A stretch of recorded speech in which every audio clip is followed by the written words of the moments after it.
आशा करता हूं आप सब बहुत अच्छे होंगे। मेरा नाम है सिद्धांत अग्निहोत्री। स्टडी ग्लोस पे आपका बहुत बहुत स्वागत है। चैन की सांस ले लीजिए क्योंकि बीएनपी जीत गई है। और मैं आपको एक शॉकिंग चीज़ बताता हूँ, अगर आवामी लीग लड़ती तो शायद आवामी लीग जीतती। मैं यहाँ पे बधाई देना चाहूँगा बांग्लादेश के लोगों को। मैं बताता हूँ ना कि लोगों के अंदर ना, ज़्यादातर लोगों के अंदर को उनके अंदर पता है कि भाई इनको करना क्या है। तो यहाँ पे जो बांग्लादेश के लोग हैं, हो सकता है बहुत लोग नहीं बोल रहे हो डर के मारे, पर उनको पता है कि किसको जिताना है। जमात बुरी तरीके से हारी है और ये भारत के लिए बड़ा इंपॉर्टेंट है। हम बात करेंगे, एक एक चीज़ की बात करेंगे। लेकिन बता दूं कि अगर आपको एआई बुक्स अवेल करनी है, 2 एआई बुक मात्र 200 रुपए की फ्री बुक्स है, टोटल 1000 पेजेस से ऊपर है ग्राफिक डिजाइनिंग के लिए। तो डिस्क्रिप्शन कमेंट बॉक्स में लिंक है, आज आखिरी दिन है, तो you can go ahead with that. तो सबसे पहले तो हमने कल बताया था कि बांग्लादेश में इलेक्शन हुए हैं और अब बांग्लादेश जो है उसमें जमात और बीएनपी, बांग्लादेश नेशनलिस्ट पार्टी लड़ रहे थे। और वोटिंग की देखिए 72 लोग मरे हैं, गजब वायलेंस हुई है। बट दोस्तों इस वायलेंस के बीच में 299 सीटों में से 200 पार कर दी है बीएनपी ने। यह एक बहुत बड़ा आंकड़ा है, यानी कि क्लीन स्वीप किया है यहां पे बांग्लादेश नेशनलिस्ट पार्टी। और मैंने आपको बोला था कि भाई अगर इन केस जमात आ गई तो बहुत बड़ी दिक्कत हो जाएगी भारत को। और बांग्लादेश के लोगों ने यह प्रूव कर दिया है कि भैया जो भी हो, हम ऐसे लोगों को तो नहीं आने देंगे। तो ये अच्छी बात है, it's a very good news. तो बांग्लादेश नेशनलिस्ट पार्टी ने विक्ट्री नहीं, डिसाइसिव विक्ट्री जो है वो प्लान किया। क्या दिन आ गए हैं भाई। बीएनपी भी एंटी इंडिया रही है, बट फिर भी जमात से तो बहुत ही बेटर है। और कहीं ना कहीं तारिक रहमान अब प्रधानमंत्री बनेंगे। डार्क प्रिंस इनको बोला जाता है, करप्ट इंसान है, 60 साल के हैं, खालिदा जिया के बेटे। खालिदा जिया है नहीं, तो एकदम विक्ट्री वेव इन्होंने किया। और प्रधानमंत्री मोदी जी ने भी इनको बधाई दी है, ठीक है। इनफैक्ट हर एक देशों ने इनको बधाई दी है और बोला है कि हाँ, मतलब मोदी जी ने बोला कि देखिए इलेक्शन रिजल्ट जो आया है, हमको तारिक रहमान की लीडरशिप पे पूरा भरोसा है, तो डरने की बात नहीं है और हम आपके साथ चलने को तैयार हैं। अब जाहिर सी बात है, तारिक रहमान जो है वो तो अभी तो जीत के नशे में चूर होंगे और उसके बाद अब डिसीजंस होंगे। भाई 2 साल बाद यहां पे इलेक्शंस हुए हैं। मोहम्मद यूनुस भैया तुम निकल जाओ, तुम दोबारा दिखना नहीं, ठीक है। डेमोक्रेसी मतलब यहां पे बोला कि भारत जो है वो डेमोक्रेटिक, प्रोग्रेसिव और इंक्लूसिव बांग्लादेश को सपोर्ट करेगा और फ्यूचर कोऑपरेशन जो है वो हम आपके साथ करेंगे। तो ये प्रधानमंत्री मोदी जी ने ये बातें बोली हैं। अब बांग्लादेश नेशनलिस्ट पार्टी, वैसे आपको बता दूं, ये एंटी इंडिया स्टैंड के लिए जानी जाती है। आवामी लीग तो भारत के साथ है और मैं आपको बताता हूं कि अगर आवामी लीग लड़ती, क्योंकि 2 साल में देख लिया बांग्लादेश के क्या हालात हैं, तो आवामी लीग जीत जाती। दोस्तों इन्होंने जानबूझ के बैन किया है।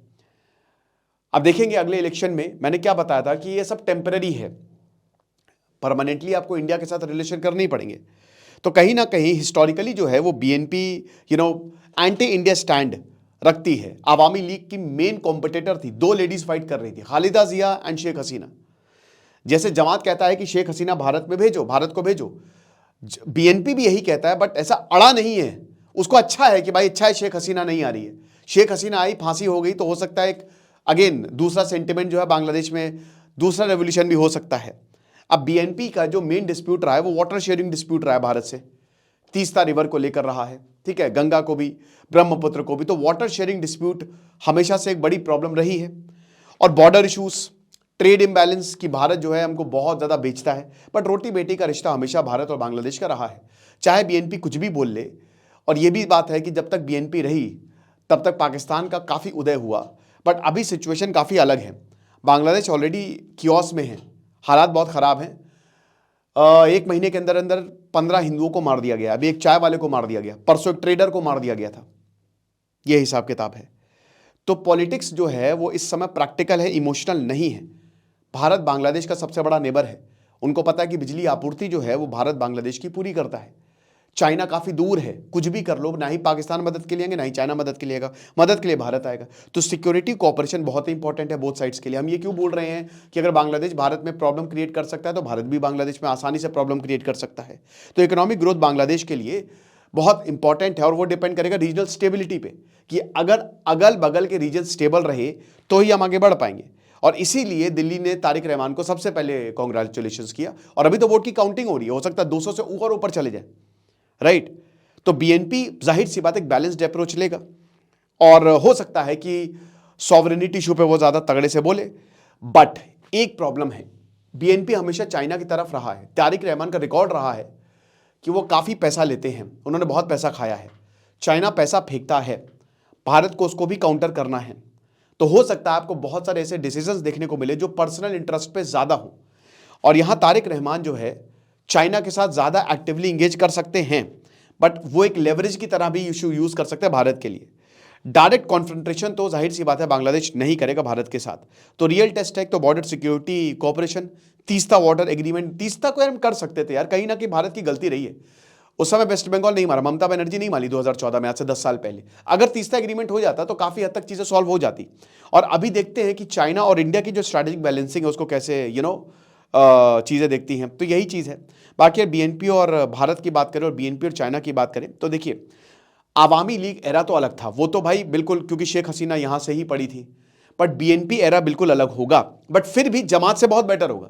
मैं आपको ये भी बता दूं, मैंने कहा था and I stand by my words कि अगर जमात आती ना तो भारत पूरा निकल जाता, मतलब बांग्लादेश पूरा हाथ से निकल जाता। लेकिन अच्छी बात है कि यहाँ पे बीएनपी बांग्लादेश नेशनलिस्ट पार्टी आई है, ये सॉवरेनिटी की बात करते हैं, इक्वल पार्टनरशिप विथ इंडिया की बात करते हैं, है ना। ये जमात की तरह ये नहीं कि बस पाकिस्तान को आ जाओ और यहाँ पे चाइना को ले आओ जो ड्रोन फैक्ट्री मैन्युफैक्चर करेगा। तो तीसरा वाटर शेयरिंग एग्रीमेंट हो जाए, कुछ इश्यूज हैं, अगर उसको इंडिया सॉल्व कर लेता है तो मुझे नहीं लगता है सच कोई प्रॉब्लम होनी चाहिए, और मुझे लगता है भारत को ये करना चाहिए अगर बांग्लादेश को उनको नहीं खोना है तो, राइट। अब चाइना की बात करें तो चाइना ने देखिए बहुत ज्यादा इन्वेस्ट बांग्लादेश में वो कर रहा है, और कहीं ना कहीं ये तीस्ता को लेकर और इन्वेस्टमेंट को लेकर शेख हसीना भी चाइना के पास चली गई थी, वो भारत को दिखाने के लिए कि देखिए अगर आप हमारी मदद नहीं करेंगे तो हमारे पास चाइना है।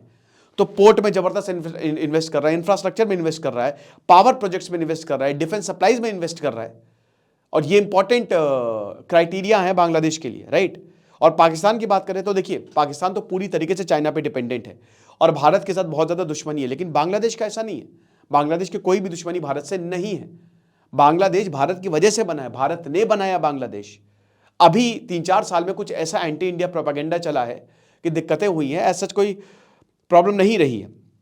तो भारत क्या करेगा भाई, जाहिर सी बात है, जैसे नरेंद्र मोदी ने सबसे पहले बधाई दी वैसे अर्ली इंगेजमेंट होना चाहिए, डिप्लोमेटिक इंगेजमेंट होना चाहिए।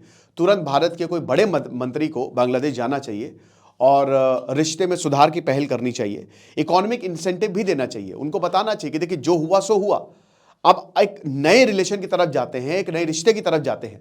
देखिए आईसीसी ने बांग्लादेश पर बैन नहीं लगाया, इनफैक्ट जो भारत पाकिस्तान का मैच होगा उसमें बांग्लादेश के भी रिप्रेजेंटेटिव रहेंगे, तो कोई प्रॉब्लम नहीं है। और सिक्योरिटी कोऑपरेशन अच्छा हो, पब्लिक प्रेशर टैक्टिक्स ना हो, राइट। तो ये चीज़ है, देखेंगे क्या होगा, बट फिलहाल बेटर है कि बीएनपी आ गई। आपको क्या लगता है मुझे कमेंट बॉक्स में बताइएगा। Thank you so much.